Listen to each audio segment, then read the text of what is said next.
We're now with the Metropolitan Transit Authority, and Paul, if you could introduce yourself and your colleagues, and then tell us how your year's been, and talk to us about your budget proposals.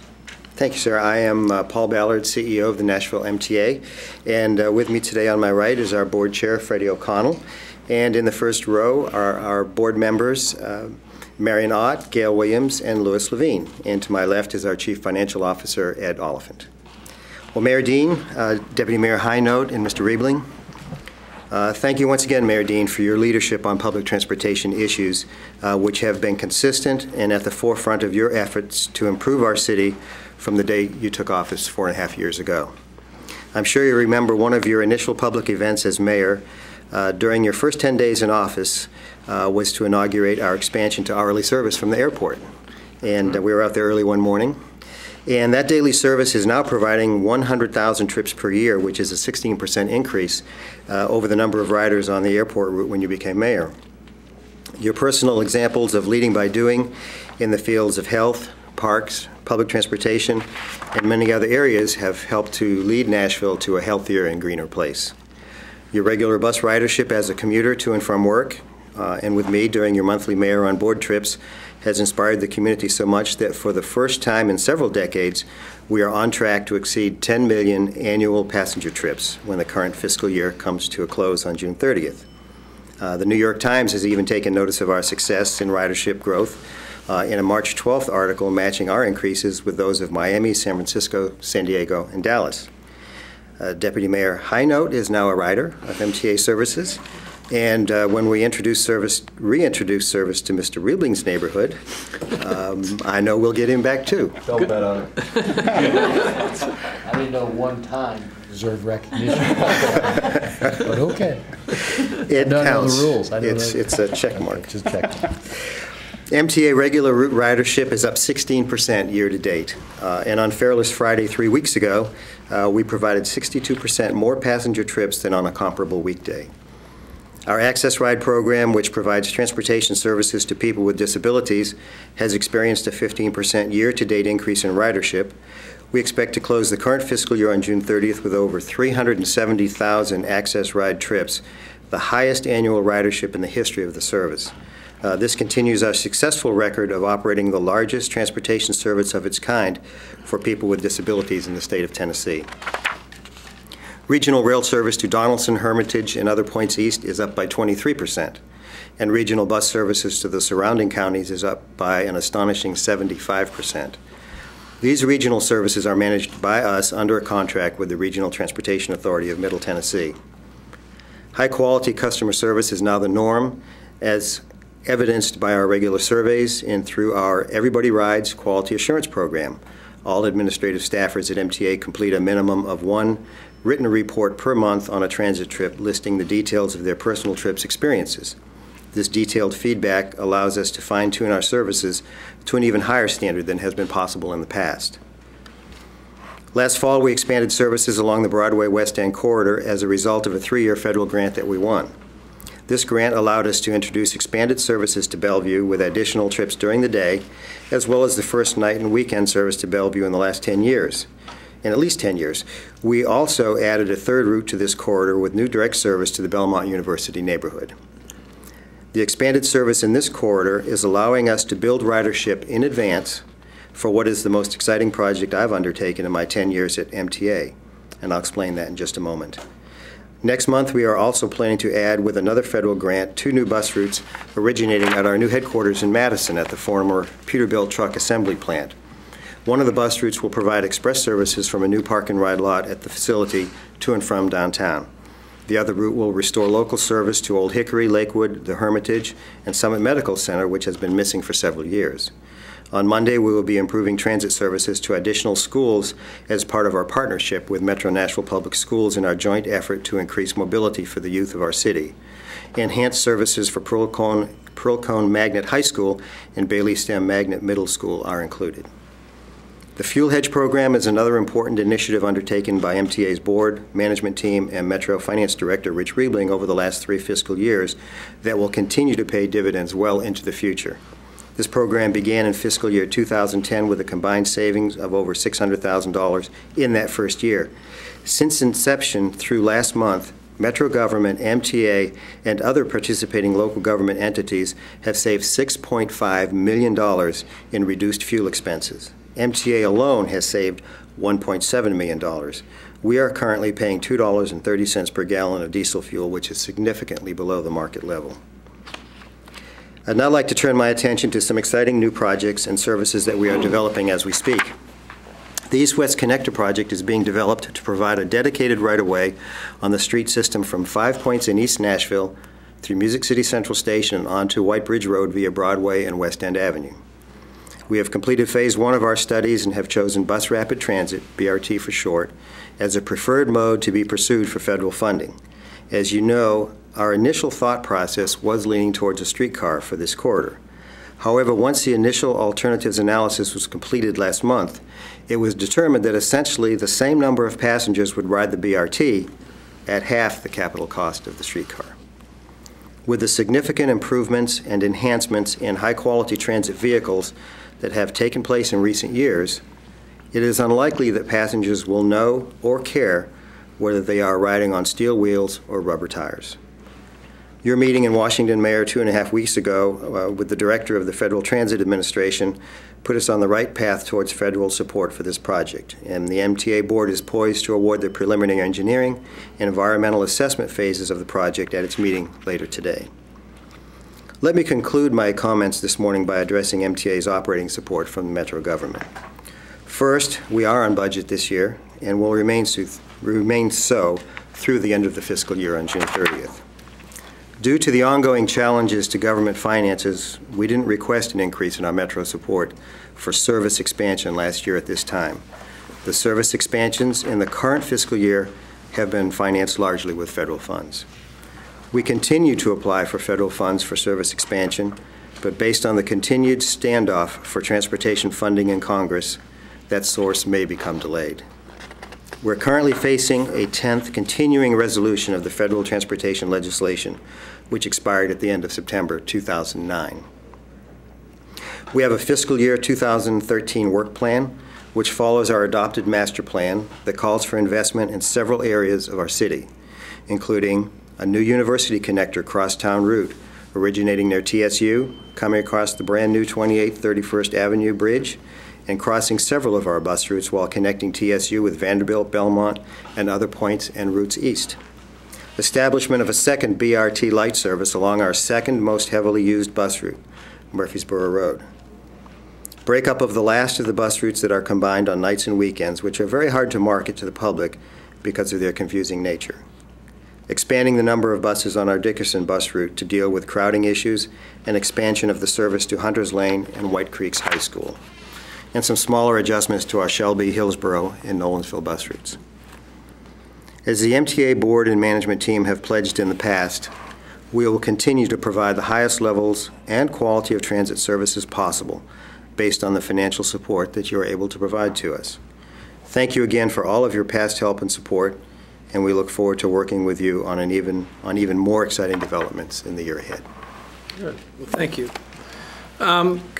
I guess for the viewing audience, could you explain the structure of MTA? Because you look at the number of employees listed, and obviously for the list I have here is FTEs 1, and I'm really busy. In fact, I've got to leave shortly. I've got to drive the number 3 route shortly. Explain how MTA is structured. Yes, sir. MTA, I am the only employee of MTA, and all of the other employees are employed by the Davidson Transit Organization, which is a 501c3 nonprofit. Everyone there works for that entity. And the reason is that there are conflicts in the federal and state laws regarding labor protection and so on. And so that's what was established several years ago so that we're able to receive federal funds and not have any conflicts with the federal law, yet also comply with the state law, which doesn't permit collective bargaining for public officials, public employees in most cases. So that's the reason it was established that way. So how many people work for either the nonprofit or the MTA? It's a total of 535. Right. And of that 535, a significant percentage are Bus drivers. bus drivers. And then mechanics, and then we have administrative support staff. Okay. And you've recently moved a portion of your operations to Madison at the Peterbilt plant. Can you talk about that? Absolutely. After the flood of May 2010, our property at Nestor Street was severely damaged, and I know you were there, you've seen it. And that very week we started looking for someplace to move to, quite frankly. The MTA board was very supportive, and we identified the former Peterbilt plant was available in Madison. And in partnership with the Metro government, we purchased that property, and we have been working on improving the property. We actually started running buses a year ago, so our bus services that operate in that northeast quadrant of the city are actually based out of there. Since that time, we have been working on improving and upgrading the office building. We anticipate our move into that building the first week of June. And who will move there? It'll be the administrative staff of MTA, as well as all of our heavy maintenance, our body shop, our paint shop. So anything that's at Nestor Street would actually move up there. And Nestor Street, which is our bus garage that was flooded, we'll continue to use that for drivers to report and take buses out, because we have to stay close to downtown.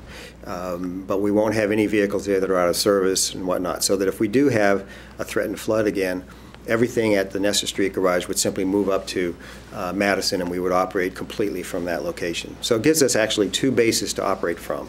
So if we have another water event, we're prepared. Okay. Now, we've had a BRT light running in another part of the city. Could you describe that and how that has worked?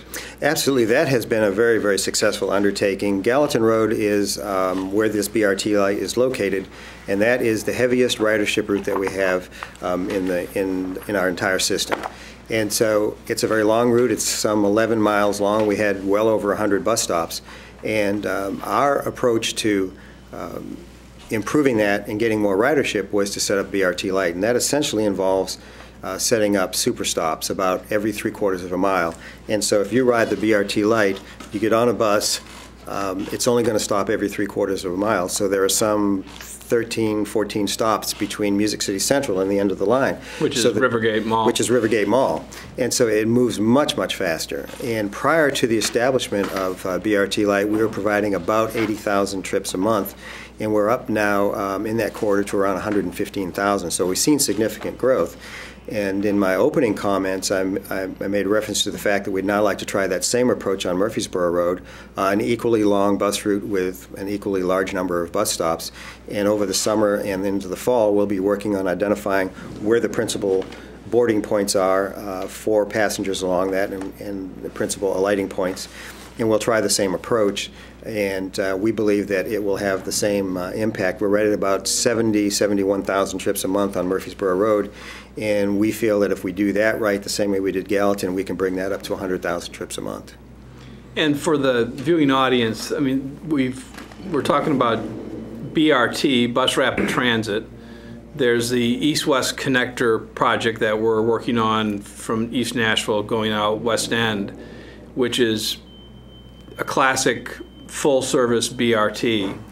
And then the BRT Light, which we started a couple years ago on Gallatin Road. I mean, the difference there is that basically there's not a dedicated lane for the bus. The bus rides in the same traffic that automobiles would ride in on Gallatin Road. That's the main difference. Yes, sir.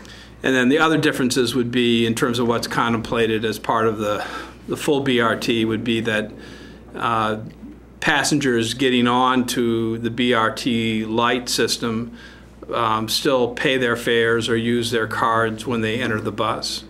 And on the East-West Connector project, the thought would be that people would pay their fare or use their cards at an enhanced bus stop, which and the attraction of that is that cuts down on delays.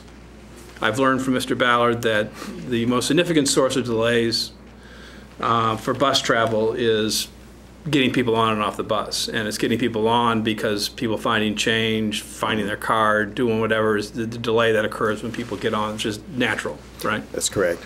That's correct. And so what you're proposing for this year's budget to take place over the course of the next fiscal year would be to develop a similar Gallatin Road-like project on Murfreesboro Road. Yes, sir, that's correct. Right. And certainly the bus stops on Gallatin Road are of higher quality, more amenities than the bus stops that are anywhere else in the city right now. That's correct. I mean, if anybody, the viewers want to don't take that bus or don't regularly ride on Gallatin Road, if you go down Gallatin Road and you see the BRT stops, those are the larger bus stops with more electronic information available, right? That's correct. Right.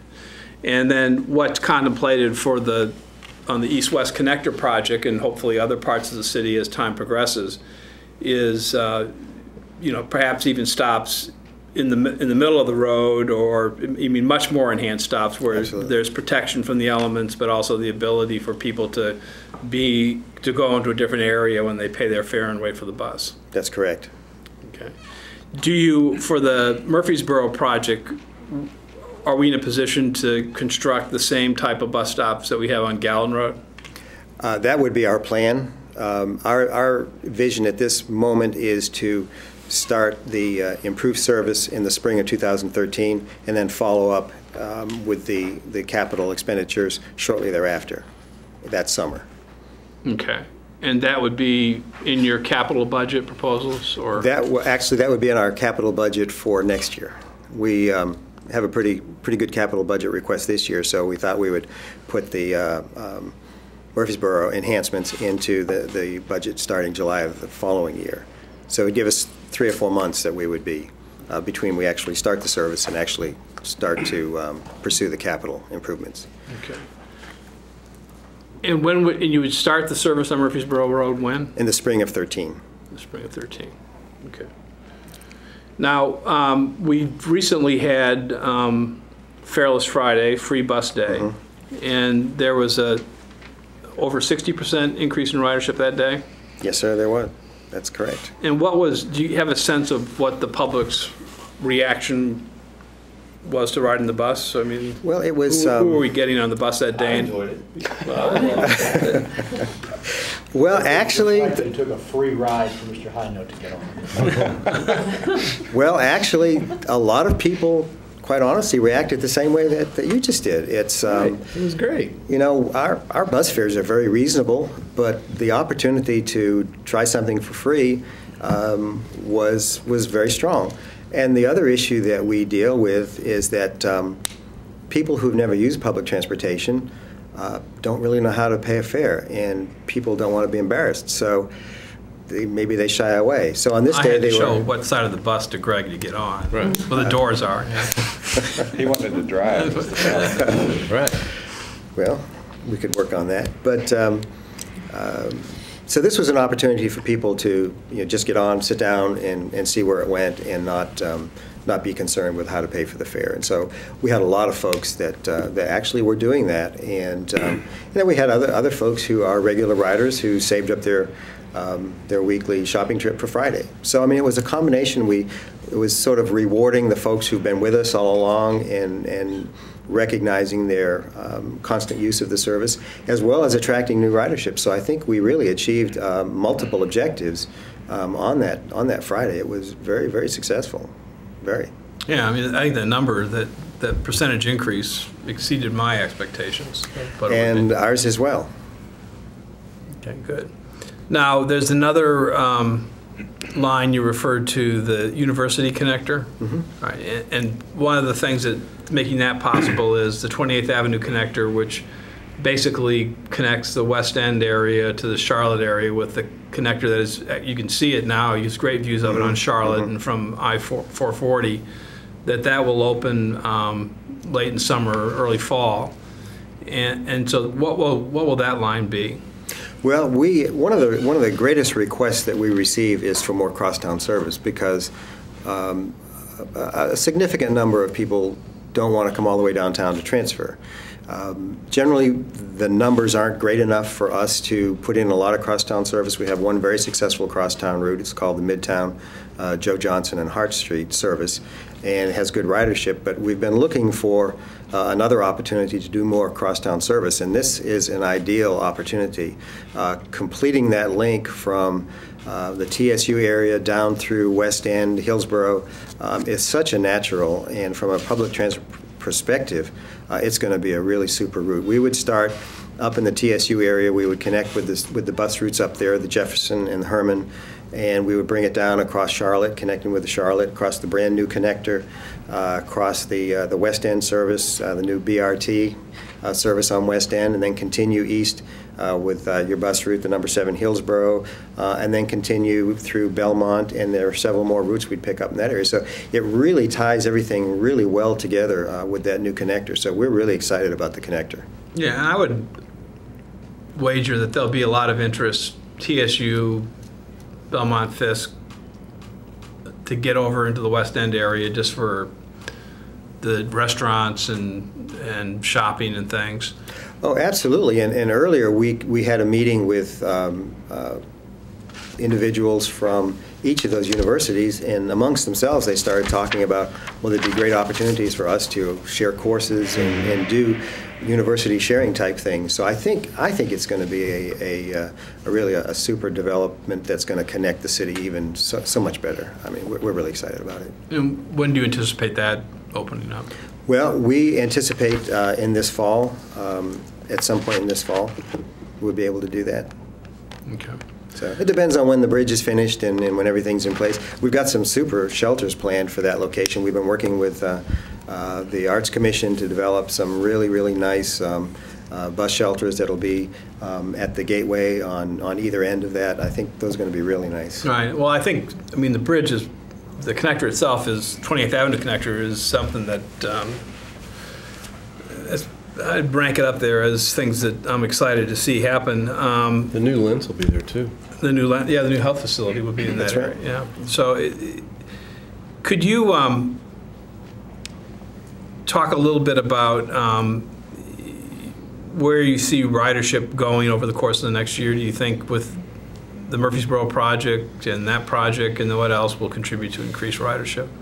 Well, I feel pretty comfortable to say that based on this year's ridership that we'll pass the 10 million mark. I feel confident that we'll pass the 11 million mark next year. I mean, if we can do these improvements, if gasoline prices remain high, I mean, that's also a key issue. Our partnerships with a number of the institutions we call our Easy Ride program, with state government, with Metro, with the universities, where employers pay for their employees to ride the bus. It's becoming such a no-brainer anymore that you can use your smart card or your ID card issued by your employer and ride the bus and leave the car at home. I mean, we're just winning more and more people that way. And I think as long as gas prices remain high, where they are right now, quite frankly, we'll continue to add more and more ridership. So, I mean, I'm looking at next fiscal year as being an 11 million passenger year. Yeah, and you referenced in your opening remarks, it was really almost simultaneous with our trip to D.C. to talk to the transit folks there, that Nashville was recognized in a news story as being one of the major cities where there is an increase in ridership, a dramatic increase that, at least on the national level, people are paying attention to. Good. You also just talked a little bit about the cards that are available. You know, one of the first things I think we did was, I think it was in the first budget, where we put the program available for Metro employees to ride to work on the bus, where Metro would pay for it, pay through your agency. How many different groups are signed up for that now? Well, we really have dozens of groups that are actually signed up. The principal ones, of course, are the state, Metro, Vanderbilt University, Belmont, Lipscomb University, but we have many, many more employers, smaller employers, as few as half a dozen people that are signing up. One of the recent firms we signed up was out at Grassmere Park. Asurion and T-Mobile have set up big call centers out there, and Asurion has signed up, and they're paying for all of their employees to ride the bus. So, and 94,000 passengers per month are taking advantage of the Easy Ride program. So that right there, 94,000 a month? between all of our programs. All right, and that's a great, going back to the issue about loading buses, I mean, that is a fast way to get on. Absolutely. I mean, that's what I use, my Metro card, and you're on like that. There's no, Right. you don't have to find the change or worry about what it costs, you just do it. We can have between 5 and 6 passengers board with a smart card or an ID for every one person who steps up, starts unfolding the dollar bill. 10 years ago, 70% of our ridership paid cash and only 30% was prepaid or passes.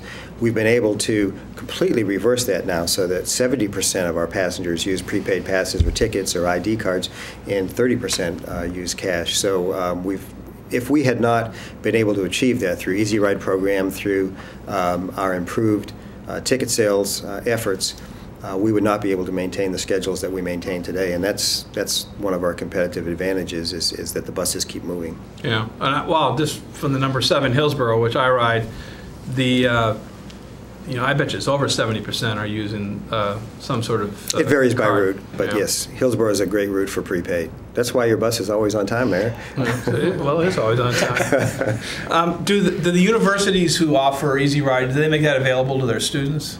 It varies by case. At Vanderbilt University, the graduate students are included. At Belmont, all students are included. And Lipscomb, it's college and above. You know, I would think, particularly with the connector coming online, that it would be a great service for all the universities that are in that area, which is a significant number, to make that available. Just if you are a student and want to go downtown for entertainment purposes, it's a great thing to do. If you want to go downtown to intern or if you have a job, that's a great service.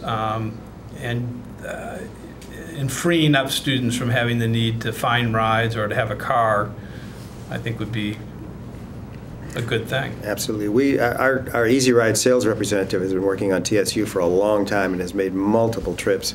So if you happen to be speaking to the president out there, a nice positive word would be appreciated. Yeah, well, the state has shown that they have been supportive. Absolutely. They were supportive early on of this. Absolutely. And so but it would be, I think it would be great for TSU. Absolutely, and particularly with the new university connector coming on, it's absolutely an appropriate time for them to jump on the bandwagon. We get a lot of student ridership and faculty and staff out of TSU, but we think we could do a lot better. And the other advantage to the universities would be that it makes it possible for other people to get to their campus, whether it's other university students from other institutions, or whether it's sports fans coming for a football game or a basketball game. Absolutely. It has a huge role. In your capacity as MTA head, you also have you also run the RTA, which is the Regional Transportation Authority. Could you tell the viewers what that is? Absolutely. The Regional Transportation Authority is a state authorized agency, and it's responsible for public transportation in the surrounding counties around Davidson County. And on December 1 of 2008, the MTA board and the RTA boards together signed an agreement that the MTA management team would become the management team for the Regional Transportation Authority. And I think that that's paid a lot of dividends because we always worked very closely with RTA, but now we work very closely with ourselves. So it's a seamless effort. All of our services connect smoothly and flawlessly, and we've been able to look really at public transportation as a region and not just as Davidson County and then the counties surrounding. As I mentioned in my opening, the ridership numbers have been growing dramatically on the Regional Transportation Authority, and a couple of recent developments. The city of Clarksville and Montgomery County just joined the Regional Transportation Authority this month, and we're already putting together plans to start service to Clarksville and Montgomery County, and we hope to start that service in June. And so that's going really, really well, and The RTA as a whole is looking at how do we fund public transportation from a region, and so they're taking a look at region-wide funding, region-wide services. So I think it's really good. We've been at the table, the MTA board, the RTA board, working with you and the other mayors and elected officials in the region. I think it's allowed us to really tie all that together very, very well. So it's unified. And then part of your RTA responsibilities include the train. And the train, of course, runs from Riverfront, the station at Riverfront Park to Lebanon. And talk about the ridership on that and where we are financially with that. I mean, it's not totally a Metro responsibility, although Metro does put a significant amount of money into it, and there's state money, and of course the federal government was involved in getting that set up. But talk about what the ridership is and what the financial status of that is. Well, the financials first. Financially, it's supported by federal, state, and local. Metro puts a significant amount of money in. We receive funding from the cities of Mount Juliet, Lebanon, and the county government of Wilson County. We receive money from state government to support it, and we receive some federal operating assistance that goes to it. And of course, we collect the fares on the train. So from a financial perspective, it really is a whole regional effort that everyone is supporting. And the ridership has responded very well. We are providing between 1,100 and 1,200 trips every weekday on that service. We are up 23% this year on the ridership of the train. We're exploring options for expansion, but it'll take some additional significant additional funds that we'll be working on. What would the expansion be? Adding cars? Adding extra trains, because we run 3 trains in the morning and 3 trains at night, and they run about 45 minutes apart. What we'd like to do is increase the frequency, and adding cars is not a problem. We do have extra cars, but it's increasing the frequency so we can attract more people with different work shifts. You know, we've essentially set it up for folks working a straight shift Monday through Friday, starting 8 o'clock, ending at 4:30, 5 o'clock. We'd like to expand it to different work shifts, as well as expand the audience. We'd like to attract more people just coming into Nashville for tourism, for coming in for dinner. We do a Friday night dinner train or theater train. It comes in at, no dinner is served on the train. But a lot of folks will come in on Friday night. There's a train that gets in about 7. People will come into town, go to dinner, or go to a show, and then we have a 10:30 train that goes back east, stopping at Donaldson Hermitage and onto Lebanon. We think that we could expand and attract more people doing those sorts of things. We'd like to expand for Predators games and those types of things to bring more people into Nashville for more activities. So that's on our plan. We have to do some capital expansion. It is a single-track railroad. We're currently looking for some federal funds to put in another passing siding, which will allow us to expand the frequency of the trains. And that would be a requirement before we really can add frequency as an additional passing siding. We currently have one at Donaldson Station. Okay, good. And then the access ride, I mean, that ridership is up, and that is around 300,000 trips a year? I think we're projecting 370,000 trips this year, which is the largest service of its kind in the state for persons with disabilities. So it's been growing over the years, and an average weekday we're providing 1,100 to 1,200 trips through Access Ride program, and those are all one-on-one services, door to door. Okay. And then in the capital budget, you're making a request there for the East-West Connector? Yes, we have in the capital budget we have a request for at this point primarily the enhancements to do the sidewalks, the signal improvements, landscaping, and so on and so forth. We've also included a request for the buses, the special buses that would be used as part of the BRT corridor. So those are 2 of the requests that we do have in this year's capital budget regarding the BRT. And then additionally, we have our normal bus replacement requests that we submit each year to keep our fleet at its economic best is 12 12 buses per year and 12 paratransit access ride vehicles per year. And recently, the buses you've been buying, I don't know if they've all been, but a significant portion have been hybrids. We're committed to all of our vehicle purchases being hybrids. We did make a purchase after the flood that due to timing, we had to go with straight fuel. But other than that emergency purchase, everything we're buying, we just took delivery of 6 access ride vehicles. These are hybrid gasoline vehicles. The buses we're buying are hybrid diesel, and we're seeing significant improvements in fuel mileage by going with the hybrids. Good, good. Okay. Rich, you got any?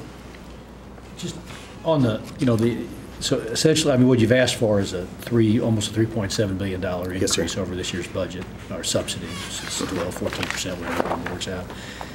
And obviously, a fair amount of that is sort of contractually obligations, benefit cost, salary increases, pension costs, health costs, and then fuel increases, because I think we all, well, our hedging price goes up next year, and just that alone would raise some of it, but in fuel prices. Do you have a sense of how much of the increase is directly related to the expanded service or the request for the new service? Yes. I just, again, trying to put it into perspective. Yes, absolutely. I think the new service is approximately about 2.2 million of the increase would be for new service. It's the University Connector, the BRT light on Murfreesboro Road, breaking up or splitting up the routes that are tied together nights and weekends. That's about 2.2 is actually new service. But a lot of that would only cover a partial year, though, for a lot of those services, right? So University Connector would start at the end of the year. Murfreesboro Road would start in the spring. As would the breakup of the. So just kind of thinking, planning ahead. If we are able to fund this year, then the cost next year is actually higher than the 2.2 because yes, sir, that's correct. You have a full year of service. That's correct. Any sense of what that is, just on an ongoing basis? You think it's closer to 3 or 3.5? It'd be closer to 3.5. Close to 3.5, yeah. So again, just trying to put some perspective, just Yes. as we planned ahead.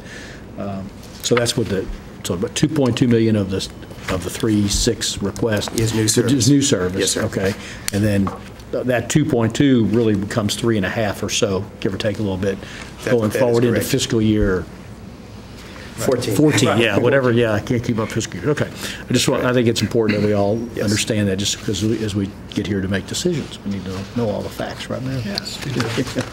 And the Murfreesboro Road BRT, how far out would it go on Murfreesboro Road? I think probably right to the end of the line. That goes to the shopping center, Hickory Hollow at the end of the line. And I think we would, pretty much the way we did all the way up to the end of the line on Gallatin Road, we'd pretty much do the same thing. Because we're actually, what we're seeing is more ridership. Ridership is really developing on the endpoints. Yeah. The endpoint of Murfreesboro Road. I mean, the growth and development in Antioch, we are picking up a lot of that, and we're seeing more and more people getting on and off the buses farther out, which is really kind of a new development for us. Yeah, and that, the Murfreesboro BRT project, another benefit of that would be an investment in the Antioch area, the Hickory Hollow Absolutely. area. It'd be a good positive statement there. Absolutely. And we've been working in the Antioch area. We started last year a version of our bus link. And if you remember when we talked last year, bus link is where we pick a geographic neighborhood and we put a small vehicle and it's on call. And so we did this in Madison very successfully. We had the bus link for a year, and we basically keep track of where people are coming from, where they're going, and what time of day, because it's all on call. And then we design a bus route that ties all that together. It's a pretty simple, common sense approach to designing your new bus routes. We're doing the same thing in this area of Antioch, and we're tracking where people are coming from, where they're going, and our hope is that we'll put a fixed route bus there as well that will once again tie into Murfreesboro Road. So we've been making some investment in the Antioch area, and we see this as really the right thing to do with the growth in our ridership there. And we should mention that in Antioch, you're going to have Nashville State opening out there. That's right. You're going to have the HCA investment out there. Library Community The Center. Library Community Center out there at Hickory Hollow. So all that makes a lot of sense to me. So we want to speed up people's trips to all of those places. Yeah. So, and Great. that's on the drawing board over the summer. No, Rich asked the exact question I was going to ask. So I'm good. You guys are thinking alike. That's It's kind of scary. Isn't it? Well, let me just say, I took the bus this morning, and again, I just encourage listeners to, if they haven't tried the buses, try them. Particularly, I think in any sector of the city, it's a convenient, safe, friendly. Actually, it's a great way to start your morning is to take the bus. You don't have to fool with parking issues. Obviously, energy costs are only increasing. Environmentally, with the increase of hybrid buses that we're using, it's all positive. But just in terms of the experience you would have, I can tell you, it takes very little time. It might take an extra 5 minutes for me or 10 minutes to do my commute when I do it by bus. And you get on a bus where everybody's friendly. The drivers are, I can tell your staff, the drivers are uniformly excellent. They're uniformly friendly. They're uniformly kind about greeting people and treat everybody with respect. The bus today, we had probably 3/4 full. Very diverse crowd. Everything runs on time. I can't recommend it enough. And I really do hope people are using buses more. And I think Nashville's future is really dependent upon us being a city that is connected together, where everybody can get around and take advantage of all the great things we have to offer. Whether it's coming down for a football game, or whether it's coming to work, or whether it's going shopping. It's a great means to get around. So obviously I'm supportive, and I think you all have done a wonderful job, and you're moving forward in a real thoughtful, progressive way that I think is going to make a real difference for our city, and we're going to see that increasing the difference it makes each year that going forth. I mean, we're going to see it every year. There's going to be progress, and every year we're going to see, I think, the city become a much more livable, high quality of life city, and that's you play a huge role in that. So let me thank the members of the authority. I would say I'd give you a bonus, but we don't give you anything to begin with, so I won't do that. It's a lot of volunteer time. I think this board is tremendously committed to transit and is tremendously enthusiastic about what they do. I mean, you've got a great board, and I thank them for their work, and thank all your employees too, because they make a big difference. All right? Thanks. Thank you, Mayor. Thank you. Appreciate it.